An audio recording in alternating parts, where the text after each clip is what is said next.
Oke, Assalamualaikum warahmatullahi wabarakatuh. Sebelumnya, kami ingin mempresentasikan hasil diskusi kami mengenai eh, tugas besar mata kuliah manajemen bisnis, yaitu membuat suatu project bisnis.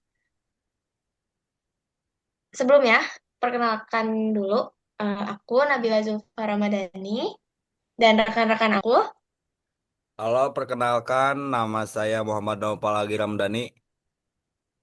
Perkenalkan nama saya M. Rizky Fajri. Kenalkan, nama aku Nauli Gita Cahyani.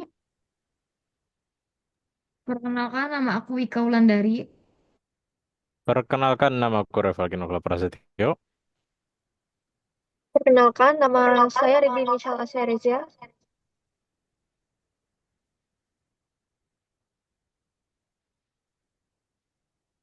Boleh di Oke, next.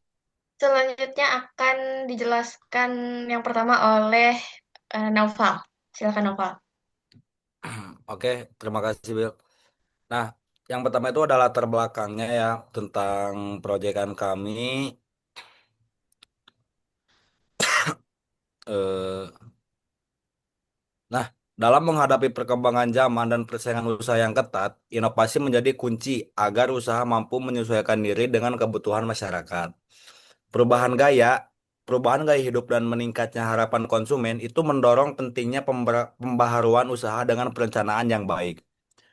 Usaha kuliner memiliki potensi besar karena tingginya minat masyarakat terhadap makanan unik dan inovatif, seperti cimol yang digemari karena rasanya gurih, tekstur kenyal, dan harga yang terjangkau.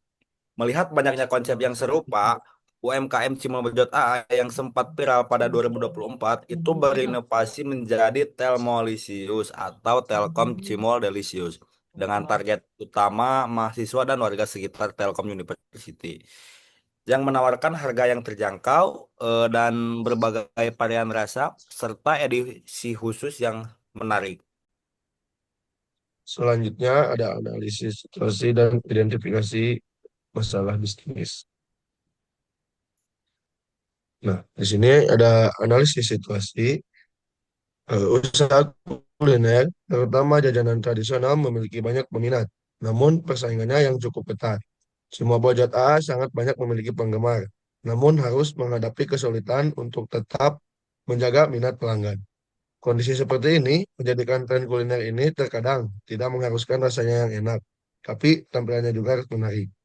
Setelah melihat situasi tersebut, muncul ide dan gagasan usaha yaitu Molisius dengan versi varian rasa yang lebih banyak, harga lebih affordable dan spesial produk.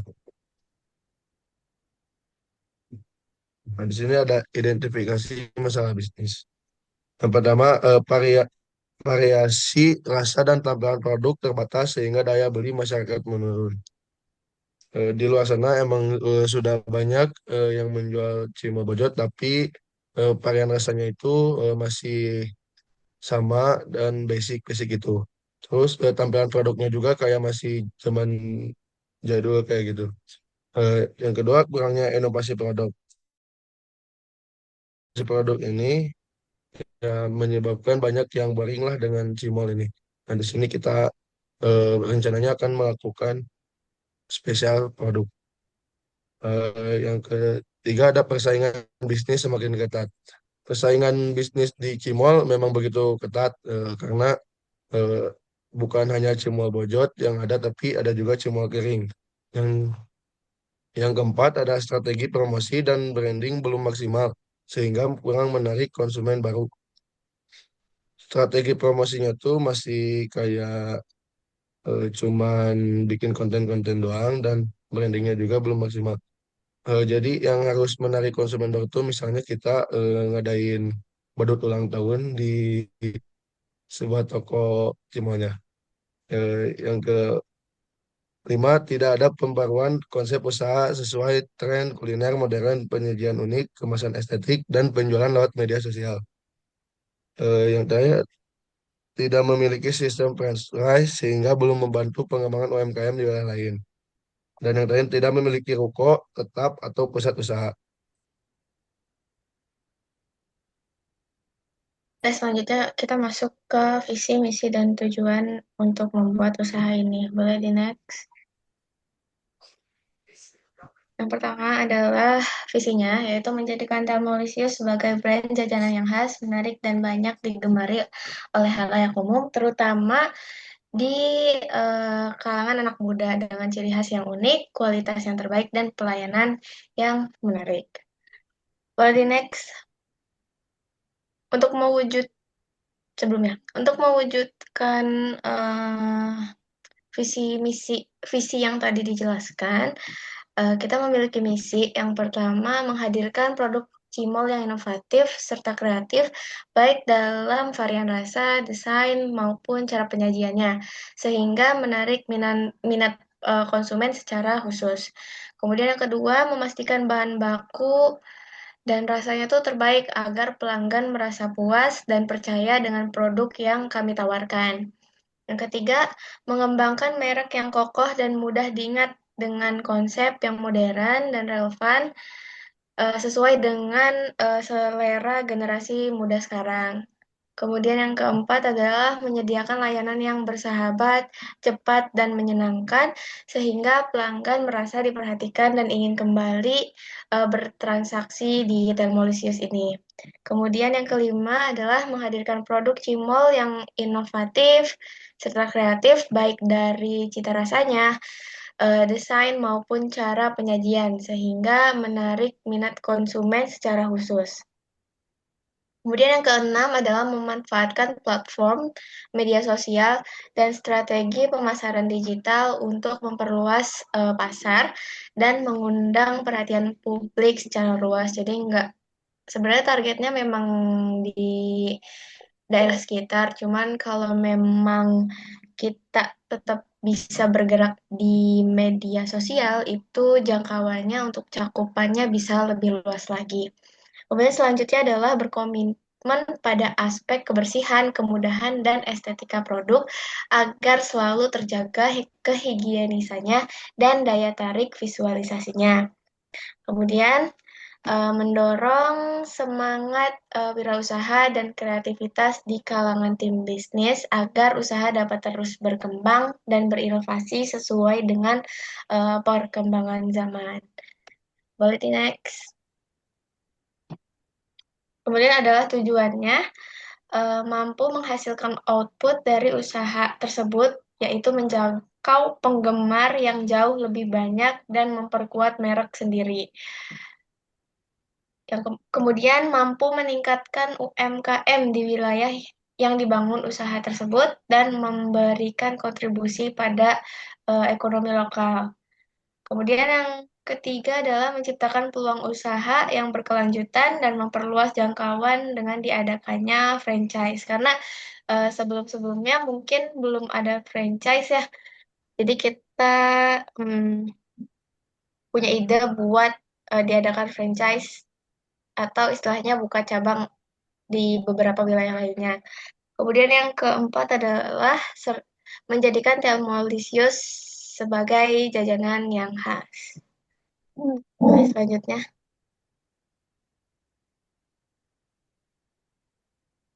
Baik, untuk target dan strategi Selanjutnya, pemasaran.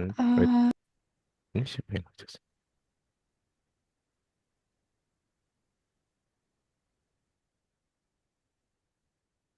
Siapa? Hari ini siapa? Kakak. Iya kan, deh. Nah, untuk target dan strategi pemasaran yang kita gunakan di sini ada beberapa yang bisa dilihat di slide selanjutnya. Tolong. Nah, untuk target dan strategi pemasarannya itu target itu sendiri adalah mahasiswa dan mahasiswi serta warga sekitar Telkom University. Untuk strategi pemasaran sendiri kita akan mengikuti pasar yang diadakan oleh pihak kampus, sekolah, atau desa di sekitar Telkom. Kemudian untuk iklan atau promosi di media sosial kita juga akan melakukannya. Kemudian eh, yang seperti biasa brosur, banner yang mana itu opsi offline-nya, kemudian memberikan promo menarik seperti diskon khusus di hari-hari tertentu. Dan yang pastinya di hari-hari tertentu itu kita juga membuat kemasan unik dan menarik seperti desain kemasan khusus pada special produk yang akan ditayangkan di slide selanjutnya. Monggo. Nah, special produk yang kita sudah kaji sekarang kurang lebih Cikemer atau Cimol untuk Hari Kemerdekaan dan Ciatik untuk yang versi Hari Batik. Next.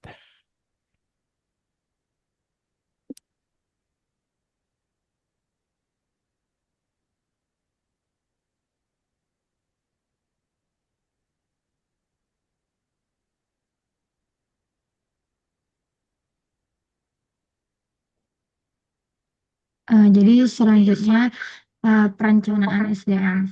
Boleh di next.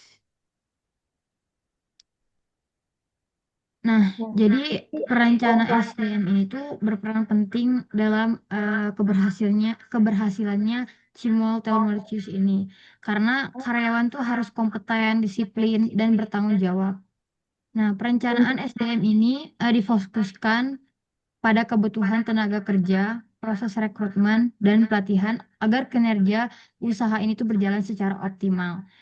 Kebutuhan SDM. Jadi struktur organisasi Cimol Telmercius ini tuh meliputi yang pertama ada pemilik usaha, yang kedua ada manajer operasional, yang ketiga ada karyawan produksi, yang keempat ada admin pemasaran dan kasir. Yang terakhir ada administrasi keuangan. Jadi setiap posisi ini memiliki tanggung jawab untuk menjaga kelancaran produksi, pelayanan dan pengelolaan usaha secara efisien. Boleh di next.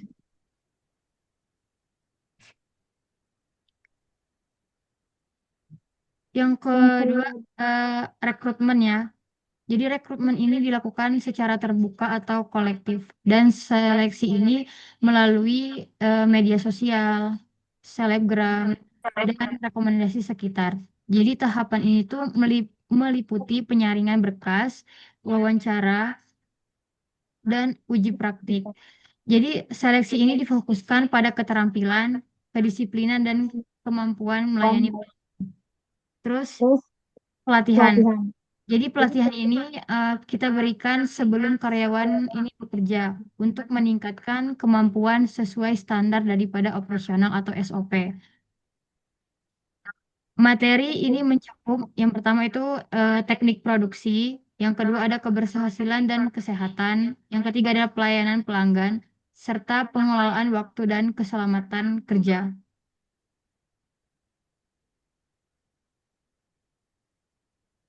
Next.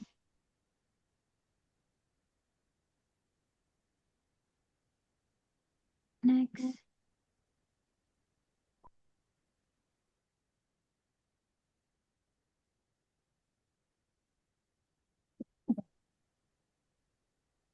Mik, silakan. Bilang next. Nah, ini. Baik, selanjutnya saya akan menjelaskan mengenai rencana anggaran untuk proses produksi Temolicious ini. Boleh di next. Yang pertama ada biaya modal awal. Yang kedua itu ada peralatan masak, mencakup kompor, ringan, panci, wajan, kucing, sendok, garpu, piring, mangkok, dan gas. Itu perkiraan biayanya sekitar 2 juta rupiah. Kebutuhan yang kedua itu ada meja dan kursi, itu memerlukan biaya sebesar 1.500.000. Yang ketiga ada spanduk dan dekorasi, memerlukan biaya sebanyak 700.000. Dan selanjutnya ada alat kebersihan seperti sapu, pel, lap, sabun lantai, cairan bersih, sabun cuci piring, dan spons cuci piring. Itu besaran biayanya sebesar 1.700.000. Yang selanjutnya ada cadangan operasional, itu untuk jangka waktu 1 bulan, sebesar 1 juta rupiah, dan kemasan sama untuk jangka waktu 1 bulan, dan diperlukan biaya 900.000. Yang total keseluruhannya ada 9.300.000 rupiah. Boleh di next. Selanjutnya ada biaya sekali produksi untuk Cimol ini. Yang pertama ada tapioka. Untuk harga satuan itu 1 kilonya hanya 13.000. Dan untuk produksi Cimol ini kita memerlukan 5 kilogram. Jadi biaya yang diperlukan ada 65.000. Soalnya ada tepung tepung terigu, terigu, harga harga 1 1 kilonya di kilonya di 14.000. 14.000. Dan untuk Dan untuk produksi produksi timol timol memerlukan memerlukan 5 kilogram sebesar Rp70.000. ketiga ada Ketiga ada garam, garam, satu satu bungkusnya di bungkusnya tiga di ribu 3.000. Dan kita Dan kita memerlukan tiga memerlukan 3 bungkus, bungkus itu itu sebesar sebesar 900, 900, maaf, sebesar sebesar 9.000. 9.000. Yang Yang keempat ada keempat ada merica bubuk, itu satu satu rencengnya di rencengnya di 12.000. dan kita Dan kita memerlukan dua memerlukan 2 renceng renceng jadi dua puluh 24.000. Yang Yang ada selanjutnya ada kaldu ayam kaldu ayam bubuk, di satu di satu rencengnya ada rencengnya ada 4.000 dan 4.000 kita dan kita memerlukan 2 renceng jadi biaya yang biaya yang diperlukan diperlukan adalah 12.000. 12.000. Soalnya ada Soalnya bawang ada bawang putih 1 kilogramnya di kilogramnya di 14.000 kita dan kita memakai memakai sebanyak kilogram jadi di jadi harga di harga 132.000. 132.000. Setelah itu ada Setelah itu ada cabai cabai kering kering, 1 1 kilogramnya kilogramnya ada ada di harga di harga 54.000 dan kita dan kita memerlukan 3 memerlukan 3 kilogram. kilogram. Jadi Jadi keseluruhan keseluruhan biayanya ada di biayanya 174.000. 4.000. Selanjutnya ada Selanjutnya ada keju keju mozzarella mozzarella, satu satu bungkusnya bungkusnya dengan harga dengan harga 25.000 25.000 dan dan diperlukan diperlukan 10 10 bungkus bungkus dengan dengan harga harga 250.000. 250.000. Selanjutnya ada Selanjutnya ada jagung jagung bubuk bubuk, 100 100 gramnya itu gramnya itu di di harga harga 7.000 7.000 dan kita dan kita memerlukan memerlukan 500 500 gram. gram. Jadi Jadi diperlukan biaya diperlukan biaya sebanyak sebanyak 35.000. 35.000. Selanjutnya ada Selanjutnya ada bumbu bumbu asin yang asin yang asin asin bubuk 250 250 ini gramnya di di 18.000. 18.000. Dan kita Dan kita memerlukan memerlukan 500 gram 500 itu gram itu sebesar sebesar 36.000. 36.000. Selanjutnya ada Selanjutnya di ada di barbeque barbecue bubuk bubuk di di 100 100 gramnya ada gramnya ada 7.000 dan 7.000 kita dan kita memerlukan memerlukan 500 500 gram gram itu itu sebesar sebesar 35.000. 35.000. Balado Balado bubuk bubuk di di 100 100 gram gram 7.500 7.500 dan dan memerlukan memerlukan 500 gram. 500 gram. Harganya Harganya berarti berarti 37.500. 37.500. Selanjutnya ada Selanjutnya ada galon. galon, Harga satu harga satu galonnya di galon 75.000 dan kita 75.000 memerlukan 4 galon galon jadi jadi harga harga besarannya di besarnya di 300.000. 300.000. Selanjutnya ada Selanjutnya ada lada di lada di 50 gram 50 gram harga harga dengan dengan harga harga 13.500. 13.500. Dan untuk produksi Untuk cimol produksi ini timur ini memerlukan memerlukan 100 gram 100 dengan gram harga harga 27.000. 27.000. Kemiri setengah Kemiri kilo setengah dengan kilogram harga dengan harga 4.000. 24.000. Untuk Dan produksi untuk ini produksi kita ini kita memerlukan memerlukan setengah eh, eh, setengah kilo. setengah kilo. Selanjutnya ada Selanjutnya ada bubuk bubuk kuah kuah keju keju 200 200 gramnya gramnya 40 40.000. dan kita Dan kita memerlukan memerlukan 400 gram 400 gram berarti dengan berarti harga dengan harga 80.000. 80.000. Yang Yang terakhir terakhir ada chili chili oil oil 330 330 gramnya gramnya 24.000 dan 24.000 kita dan kita memerlukan memerlukan sebanyak sebanyak 630.000. 630 gram dengan harga 56.000. Dan Dan total total keseluruhan biaya keseluruhan untuk biaya biaya untuk sekali biaya produksi sekali cimol produksi ini adalah di adalah di 1.371.500. 1.371.500. Boleh di Boleh di next. next. Selanjutnya ada Selanjutnya biaya ada biaya operasional bulanan. bulanan. Yang Yang pertama ada pertama ada sewa ruko sewa untuk ruko jangka untuk waktu jangka 1 waktu 1 bulan itu bulan itu 2 2 juta. juta. Selanjutnya ada Selanjutnya ada listrik dan listrik air dan air jangka waktu jangka 1 waktu 1 bulan bulan itu 1 1 juta. juta. Gaji Gaji karyawan karyawan 1 bulan 750.000 750.000 dan kita dan kita menggaji 5 menggaji orang 5 orang karyawan. karyawan Berarti berarti keseluruhan gaji keseluruhan yang kita gaji yang perlu kita perlu bayar bayar adalah adalah 3.750.000. 3.750.000. Selanjutnya itu Selanjutnya ada itu uang ada uang lembur lembur 1 bulan ada ada 250.000. 250.000. Dan untuk Dan 5 untuk 5 orangnya orangnya berarti berarti di 1.250.000. 1.250.000. Selanjutnya ada uang Selanjutnya ada makan uang ini makan dibayar per dibayar hari per hari dan dan untuk per untuk harinya itu perharinya itu 15.000. 15.000. Dan untuk Dan 5 untuk 5 orangnya orangnya berarti berarti 250.000. 2.250.000. Total Total keseluruhannya ada keseluruhannya ada di 10.500.000. 10.500. Boleh di Boleh di next. next. Nah, selanjutnya ini Nah, ada selanjutnya anggaran ini ada pendapatan. anggaran pendapatan. Jadi Jadi di sini kita di menghitung satu di butir satu cimol butir itu cimol itu dengan dengan berat 5 berat 5 gram. gram. Dengan jumlah Dengan jumlah adonan 10 adonan 10 kilogram itu kilogram itu berarti berarti diasumsikan diasumsikan terdapat dapat terdapat terdapat adonan adonan sebanyak sebanyak 1.000 1.000 gram. gram. Untuk jumlah Untuk jumlah butir butir berarti berarti 10.000 10.000 dibagi dibagi 5 5 didapat didapat keseluruhan keseluruhan hasilnya itu hasilnya itu 2.000 2.000 butir. butir. Dan kita Dan kita memproduksi memproduksi dalam dalam jangka waktu jangka 1 waktu 1 bulan itu bulan itu sebanyak 4 sebanyak kali. 4 kali. Yang berarti kita Yang berarti memproduksi kita memproduksi seminggu sekali. seminggu sekali. Dan satu Dan bungkusnya satu itu bungkusnya itu didapat 7 didapat 7 butir. butir. Dan Dan satu satu batchnya batchnya berarti berarti 2.000 2.000 dibagi 7 dibagi dan 7 dan didapat didapat 285 285 bungkus untuk batch. per batchnya. Dan Dan yang yang berarti berarti di dalam dalam jangka jangka waktu waktu 1 bulan bulan kita kita memproduksi memproduksi sebanyak sebanyak 140 140 bungkus. bungkus. Untuk harga Untuk pokok harga pokok produksi produksi operasionalnya operasionalnya itu di di 10.500.000 di 10.500.000 di 140 1140 itu itu didapat didapat 1.205. 11.205. Untuk Untuk harga harga pokok pokok produksi produksi di produksi produksi Cimola itu Cimola itu didapat didapat satu juta satu tiga juta ratus tiga tujuh puluh ratus satu tujuh ribu puluh lima satu ribu ratus lima ratus dibagi dibagi 285 285 dan didapat didapat 4.811. 4.811. Untuk Untuk total total keseluruhan keseluruhan HPP-nya HPP-nya berarti di berarti di 14.000. 14.000. Dan untuk Dan harga untuk harga jual jual kita kita mengambil mengambil untung untung sebanyak sebanyak 20%. 20%. Yang Berarti berarti 14.000 14.000 kita kita kalikan dengan kalikan dengan 1,2 1,2 dan dan didapat didapat harga harga 16.500 16.500 dan dan dibulatkan dibuatkan jadi 17.000. 17.000. Jumlah Jumlah 17.000 per bulannya itu bulannya itu dari dari 17.000 17.000 dikalikan dikalikan 100.140 100.140 didapat didapat keseluruhannya itu keseluruhannya itu 11.380.000. 11.380.000. Dan di Dan sini di ada sini ada keuntungan bersih keuntungan per bersih per bulannya. bulannya.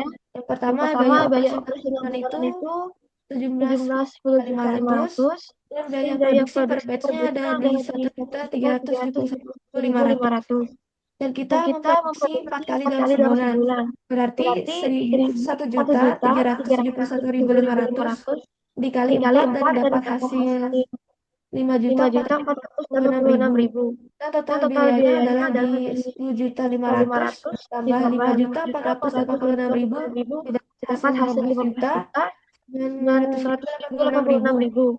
Dan Dan laba bersih laba yang bersih kita yang kita dapat dapat ada di ada di 3.364.000. 3.364.000.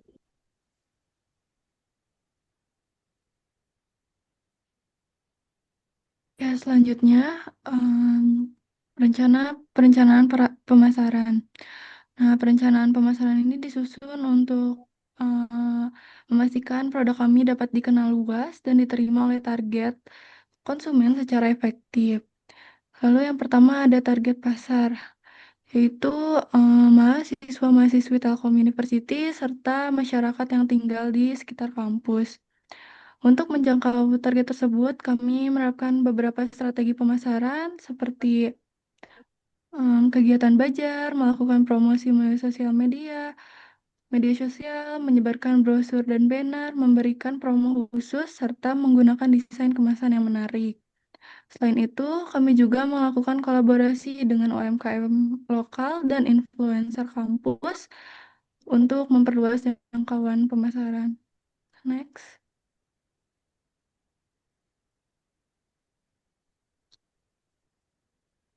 Usaha Cimol Malicious ini akan berlokasi di area sekitar Telkom University yang strategis dan ramai sehingga memiliki potensi daya beli yang tinggi. Bahan baku yang digunakan meliputi tepung tapioka, tepung terigu, bumbu-bumbu, dan cabai yang diperoleh dari pemasok lokal dengan kualitas yang baik dan harga terjangkau. Untuk menunjang proses produksi, kami menggunakan peralatan seperti kompor gas, wajan, panci, alat penggorengan, serta peralatan kebersihan agar proses produksi tetap higienis. Jadi next. Proses produksi dimulai dari persiapan alat dan bahan, pembuatan adonan, pembentukan cimol, proses penggorengan, pemberian bumbu, hingga penyajian dan pengemasan produk. Untuk jadwal operasional penjualan dimulai dari pukul 10, namun proses pengolahan cimol akan dimulai setelah toko ditutup. Proses produksi untuk tetap menjaga kualitas produk tetap fresh dan higienis, kami akan tetap memastikan bahan baku dalam kondisi yang segar dan bersih, mengganti minyak secara bertahap, selalu membersihkan area produksi setelah proses produksi berakhir dan area ruko setiap harinya.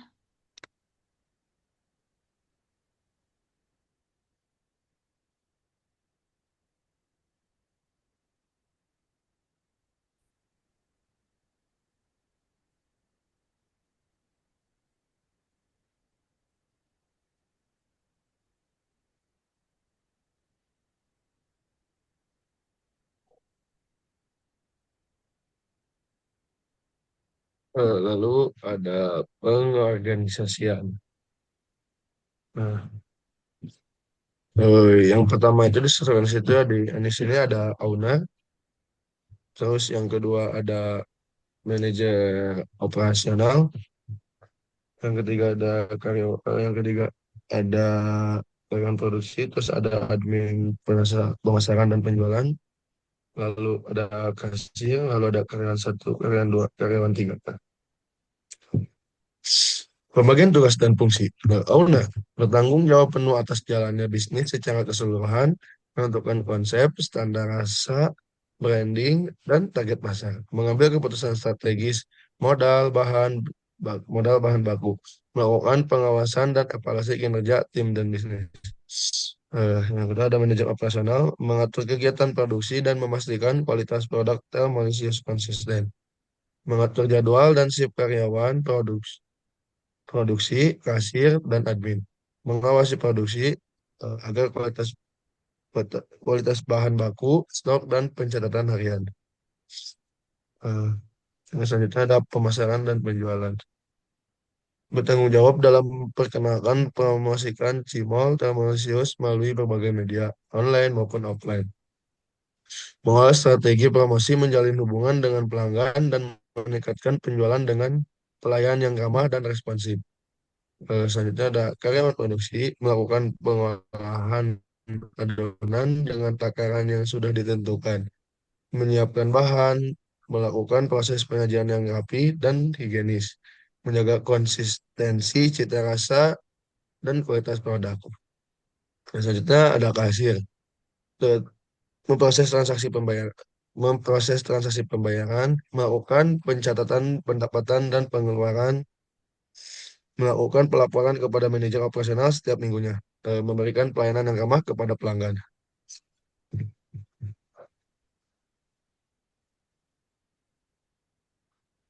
Penentuan mekanisme antar divisi. Satu, ada rapat mingguan. Tujuan, mengevaluasi perkembangan usaha selama 1 minggu terakhir. Rapat ini diikuti oleh owner, manajer operasional, admin pemasaran, sehingga setiap bagian dapat memberikan gambaran yang jelas mengenai kondisi bisnis. Dua, briefing harian. Briefing harian merupakan kegiatan penting yang dilakukan sebelum operasional dimulai. Briefing harian ini berlangsung 10 sampai 15 menit dan dihadiri oleh manajer operasional tim produksi, serta kasir. Tujuan menyamakan persepsi antar departemen sehingga proses operasional menjadi lebih terarah, efisien, dan minim kesalahan. Tiga, koordinasi menggunakan aplikasi pesan. Fungsi, fungsinya komunikasi cepat, fleksibel, real time. Contohnya bisa dibikin di grup WhatsApp, digunakan untuk informasi stok mendesak, perubahan jadwal kerja, koordinasi pemasaran, arahan cepat dari owner, laporan kondisi operasional. Yang keempat ada sistem komunikasi terbuka. Sistem komunikasi terbuka menjadi salah satu poin penting dalam operasional Telkomsel. Dengan budaya komunikasi terbuka, setiap karyawan merasa didengar dan dihargai, sehingga hubungan antar anggota menjadi lebih kuat dan berdampak langsung pada kualitas pelayanan. Nah, di sini ada penanganan masalah operasional problem handling flow. Yang pertama ada karyawan. Karyawan biasanya menangani masalah ketika kalau karyawan ketika ada masalah langsung dilaporkan ke manajer operasional.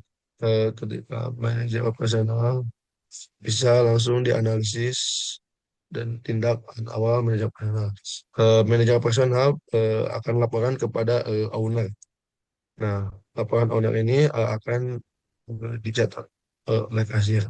Lalu setelah semuanya dicatat oleh kasir, nanti ada evaluasi di rapat mingguan. Nah, di rapat mingguan ini kita bisa melakukan evaluasi mulai dari berbagai kinerja karyawan maupun personal, serta kekurangannya apa di dalam bisnisnya.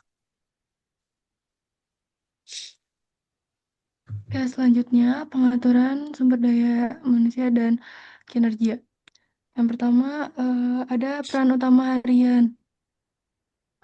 karyawan produksi yang pagi bertanggung jawab pada tahap praproduksi seperti persiapan bahan dan konsistensi resep. Kemudian pada shift sore fokusnya adalah operasional puncak, proses penggorengan hingga penutupan. Selain itu, terdapat karyawan layanan pelanggan yang menangani transaksi penggunaan kasir serta memastikan kecepatan dan kualitas pelayanan. Eh, pelayanan dan setiap pergantian shift diwajibkan melakukan handover agar stok, kualitas adonan, dan kondisi operasional tetap terkontrol. Oke, boleh next.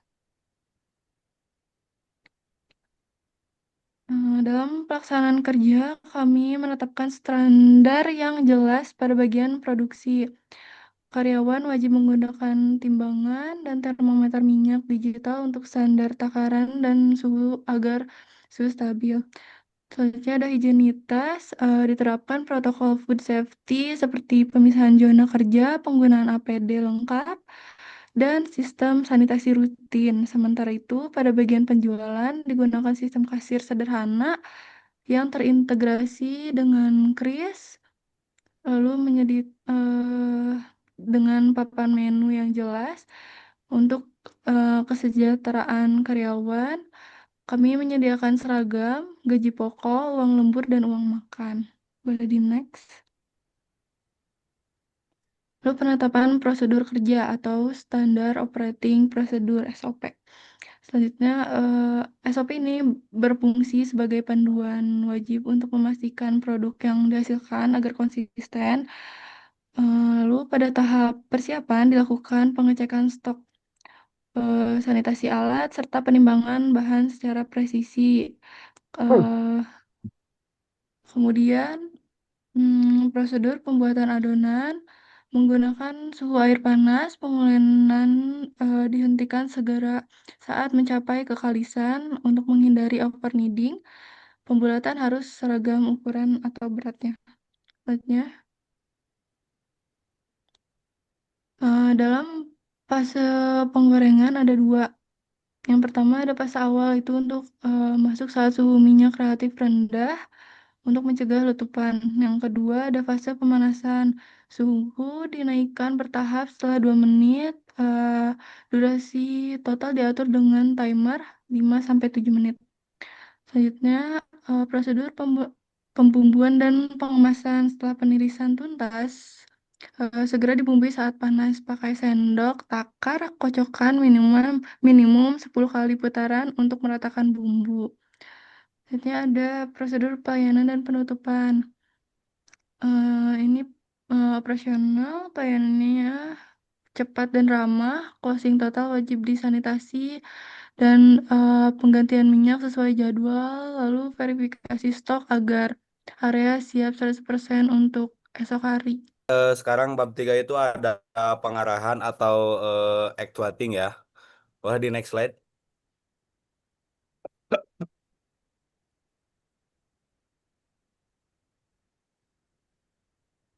Nah, yang pertama itu ada kepemimpinan dan motivasi tim.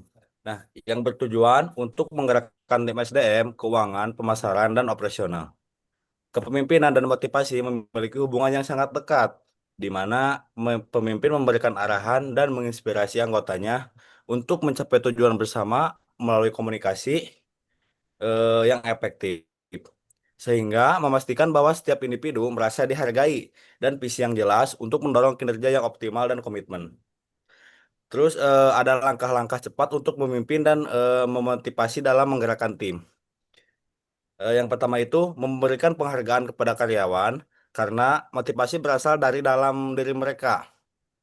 Yang kedua, menjaga komunikasi yang jelas dan teratur antara atasan dan karyawan. Yang Recording ketiga, stopped. mendorong pertumbuhan pribadi dan peluang karir. Yang keempat, menciptakan lingkungan kerja yang adil dan positif.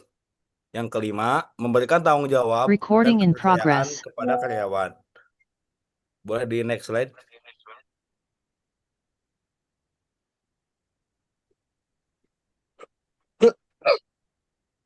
Nah, terus ada komunikasi efektif antar tim dan departemen. Tujuannya adalah tujuan dari komunikasi yang efektif antar tim dan departemen adalah untuk meningkatkan kerjasama, produktivitas, dan efisiensi dengan mempercepat penyelesaian tugas dan pengambilan keputusan. Terus bentuk komunikasinya adalah bisa rapat mingguan atau briefing harian 10 sampai 15 menit sebelum operasional. Terus melibatkan peserta briefing juga itu ada manajer operasional, tim produksi, dan kasir. Boleh di next slide. Nah, dengan tujuannya adalah menyamakan persepsi antar departemen, terus menentukan prioritas kerja harian, terus menghindari miskomunikasi. Yang keempat, meningkatkan kerjasama tim. Boleh di next.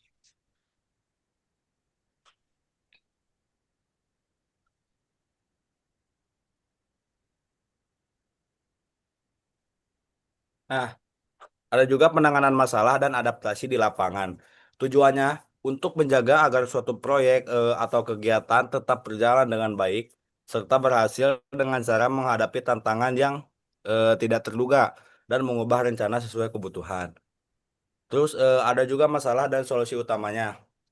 Misalnya yang pertama itu bahan baku yang tidak konsisten. Nah, solusinya adalah mengganti supplier yang yang berkualitas stabil. Terus adaptasinya itu menyesuaikan komposisi adonannya. Terus ada masalah yang kedua itu masalah cuaca buruk hingga menurunkan penjualan. Nah, solusinya adalah menyediakan layanan GoFood. Terus adaptasinya bisa membuat promo khusus saat hujan. Yang ketiga itu persaingan usaha yang semakin banyak. Solusinya adalah meningkatkan kualitas topping yang tidak pasaran. Misalnya membuat rasa baru seperti rasa yang di mix kayak gitu. Terus adaptasinya menawarkan menu unik edisi eksklusif. Boleh di next.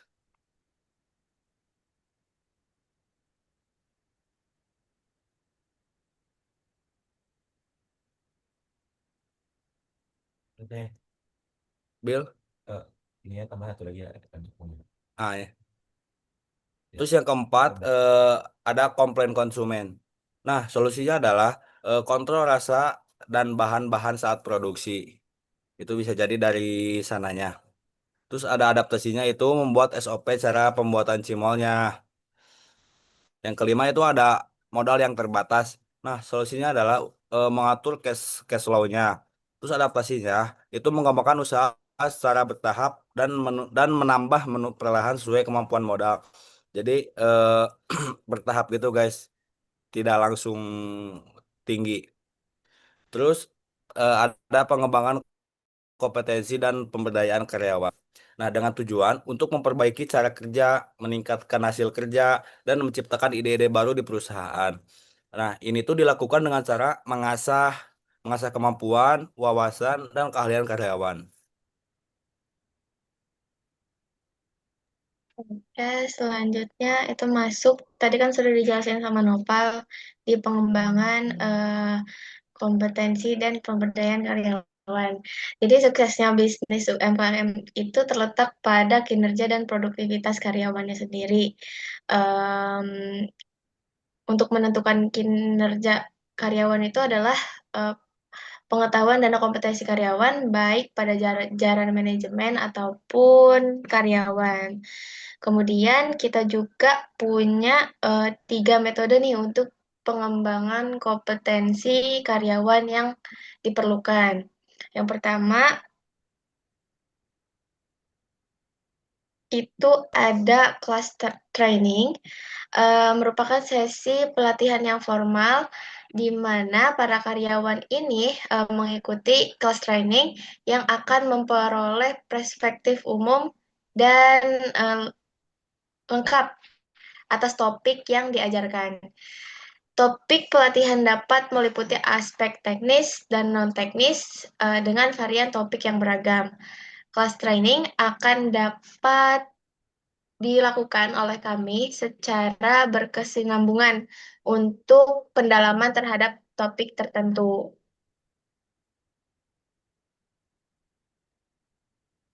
Boleh di next. Nah, untuk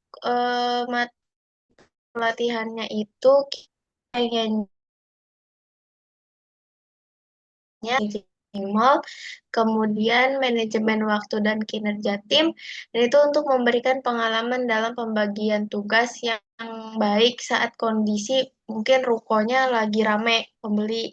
Jadi kita tuh pengen ngasih topik ditekenin nih bahwa kerjasama antar karyawan itu penting. Kemudian yang ketiga adalah inovasi dan pengembangan usaha. Ini tuh memberikan pelatihan mengenai cara berpikir kreatif, misalnya dalam memberikan ide variasi yang baru gitu. Jadi ide-idenya tuh gak monoton. Setelah melakukan sesi kelas training, peserta tuh akan memiliki pengetahuan yang cukup atas topik yang telah dipelajari. Namun belum menjadi sebuah skill gitu. Jadi tadinya tuh cuma materi-materi aja yang dibahas. Nah, pengajaran kelas training dapat dilakukan dengan dua metode sebenarnya, sesi in class atau di sesi uh, outbound training gitu. Diskusi kelompok itu kayak diskusi kelompok, terus role play, kayak gitu. Terus melalui kelas training yang telah diikuti oleh karyawan juga, diharapkan karyawan itu dapat memperoleh pengetahuan, pemahaman, terus perspektif dan gambaran yang lengkap atas materi yang diberikan. Kemudian ada self training. Ini itu belum belum. Karyawan tersebut akan melakukan pendalaman setelah melakukan sesi kelas training, kita harus melakukan sesi self training. Ini tuh pendalaman dapat dilakukan melalui self training, artinya karyawan tuh harus memiliki inisiatif yang lebih tinggi untuk berlatih sendiri, mengembangkan pengetahuan menjadi sebuah skill. Pendalaman ilmu dan skill yang akan dilakukan oleh diri sendiri itu merupakan metode yang efektif untuk pengembangan perusahaan. Boleh di next. Nah, dengan pendekatan utamanya itu membangun budaya belajar dan inisiatif pengembangan diri karyawan. Boleh di next.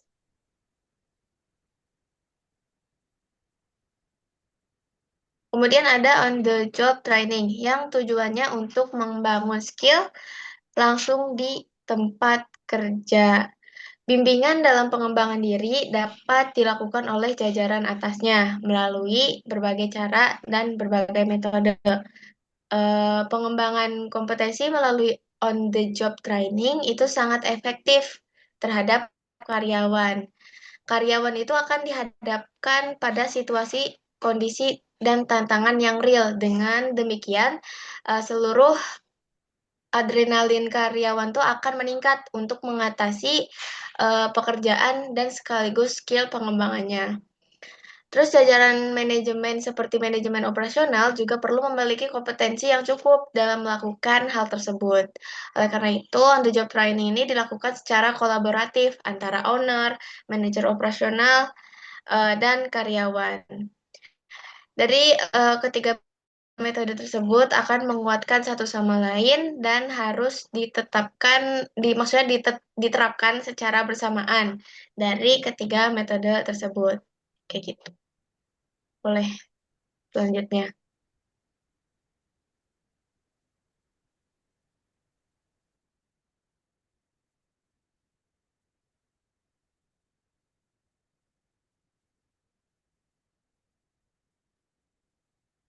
Boleh selanjutnya pengendalian yang akan disampaikan oleh Wika.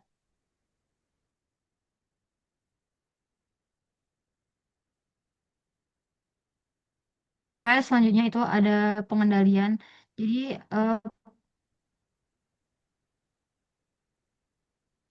Nah, jadi pengendalian itu tuh merupakan fungsi manajemen dalam kunci memastikan bahwa seluruh eh, aktivitas organisasi itu berjalan sesuai rencana atau tujuan dengan standar operasional yang telah ditetapkan. Jadi di sini tuh ada pengendalian operasional. Pengendalian operasional ini sendiri mencakup pengelolaan dan pengawasan bahan baku. Jadi kebersihan lingkungan kerja, perawatan peralatan produksi, serta pengaturan kecepatan dan ketetapan pelayanan.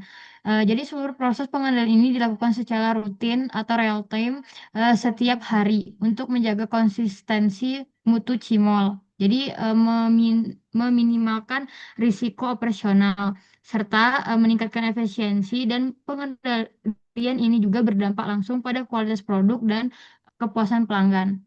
Boleh di next.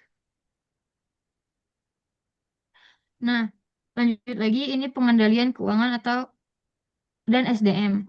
Pengendalian keuangan ini sendiri meliputi pencatatan penjualan dan pengelolaan anggaran, analisis varians, laporan laba rugi, serta audit internal untuk menjaga kesehatan finansial usaha. Terus yang ketiga ada pengendalian SDM. Pengendalian SDM ini dilakukan untuk memantau absensi, disiplin kerja, penilaian kinerja, pelatihan, dan kepatuhan terhadap SOP. Ini tuh gunanya menjaga produktivitas dan kualitas layanan. Pengendalian pemasaran ini juga berfokus pada evaluasi promosi digital, engagement, engagement, media sosial, tingkat konversi pelanggan, dan dampaknya terhadap penjualan agar strategi pemasaran ini tuh berjalan efektif atau sesuai pada sasaran. Boleh di next. Pengendalian pemasaran. Jadi pada pengendalian pemasaran ini gunanya untuk memantau atau menilai kinerja kegiatan promosi, baik itu promosi secara langsung maupun secara digital. Jadi dengan melihat tingkat keterlibatan dan respon pelanggan, sehingga strategi yang dijalankan ini dapat disesuaikan agar lebih efektif dalam meningkatkan penjualan dan mencapai tujuan usaha. Next.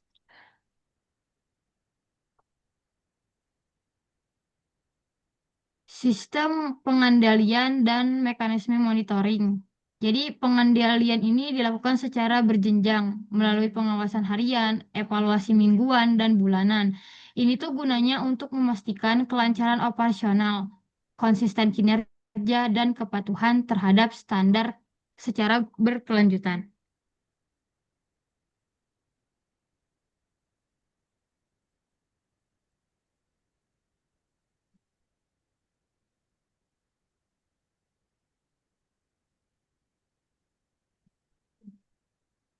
Sistem pengendalian dan mekanisme monitoring harian. Yang pertama itu kita memeriksa bahan baku. Jadi pemeriksaan bahan baku itu kita memastikan bahwa bahan baku ini dalam kondisi segar, sesuai dengan standar kualitas dan jumlahnya mencukupi agar proses produksi ini berjalan dengan lancar. Yang kedua itu ada pemeriksaan area produksi. Pemeriksaan area produksi ini juga bertujuan memastikan kebersihan lingkungan dan peralatan produksi agar sesuai dengan standar dan senantiasa, sehingga dapat aman digunakan dan terhindar dari kontaminasi.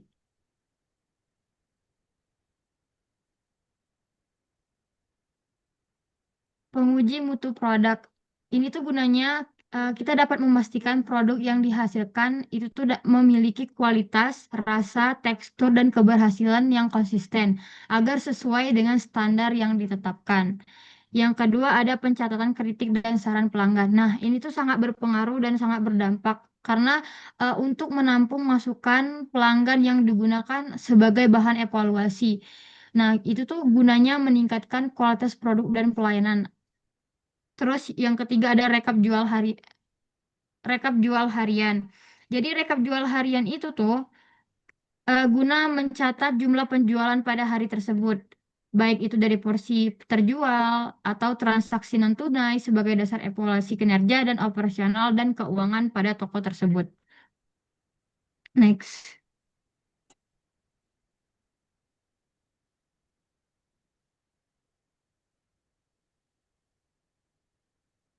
Sistem pengendalian dan mekanisme monitoring mingguan. Itu tuh yang pertama ada analisis tren penjualan mingguan. Yang kedua ada evaluasi penggunaan bahan baku dan tingkat pemborosan. Yang ketiga pembahasan keluhan serta masukan pelanggan. Yang keempat penilaian efektivitas promosi mingguan. Yang kelima adalah evaluasi kehadiran performa karyawan. Nah, jadi monitoring ini tuh guna atau berfungsinya untuk memastikan bahwa seluruh proses berjalan secara konsisten, efisien ataupun berjalan sesuai dengan SOP yang sudah disesuaikan. Sehingga target-target yang telah ditetapkan itu dapat berjalan dengan baik. Oke, jadi setelah dijelaskan bagaimana mekanisme monitoring mingguan, di sini kita akan menjelaskan mengenai mekanisme monitoring bulanan, yaitu laporan laba rugi, analisis varians anggaran, audit stok bahan baku, evaluasi KPI bulanan, evaluasi kinerja SDM, audit kebersihan mendalam, dan ini juga bertujuan untuk memastikan usaha berjalan sesuai rencana dengan mantau keuangan yang tadi sudah dijelaskan, keuangan anggaran, bahan baku, KPI, kinerja SDM, dan kebersihan. Sehingga penyimpangan dapat diketahui lebih cepat dan operasional menjadi lebih efisien. Selanjutnya, oke, pengendalian atau controlling. Pengendalian berfungsi sebagai mekanisme untuk mengurangi risiko operasional melalui sistem pemantauan yang terstruktur serta mendeteksi penyimpangan sejak dini agar dapat segera dilakukan tindakan korektif. Proses ini mendukung peningkatan kinerja dan keberlanjutan usaha. Oke, lanjutnya. Nah, ini tabel KPI atau Key Performance Indicator yang sudah kami buat. Salah satu contohnya adalah waktu penyajian, yaitu di bawah atau sama dengan 6 menit yang kita evaluasi melalui observasi PIC-nya sendiri, manajer, dilakukan secara harian, dan itu masuk ke dalam indikator personal, operasional. Oke, lanjut. Penyusunan laporan monitoring dan umpan balik untuk perbaikan berkelanjutan. Nah, kalau di sini itu eh, lebih fokus pada hmm, apa yang kita ter. Oke. Nah, ini ada tiga tingkatan, yaitu harian, mingguan, dan bulanan. Dan ini dilakukannya tergantung tingkatan itu. Oke, lanjut. Nah, umpan balik dan perbaikan berkelanjutan. Pengendalian digunakan sebagai dasar penyusunan umpan balik berbasis data monitoring, meliputi analisis tren, penjualan, evaluasi penggunaan bahan baku, pembahasan masukan pelanggan, serta pencapaian KPI. Nah, hasil evaluasi ini dimanfaatkan untuk mendukung continuous improvement melalui perbaikan operasional, perencanaan pelatihan, dan penyesuaian tugas SDM agar usaha berkembang secara berkelanjutan. Lanjut. Matur nuwun. Ya, yang closing sih. Closing. Oke. Itu saja penjelasan dari kami kelompok 4. Kurang lebihnya mohon maaf. Wassalamualaikum warahmatullahi wabarakatuh. Waalaikumsalam warahmatullahi wabarakatuh.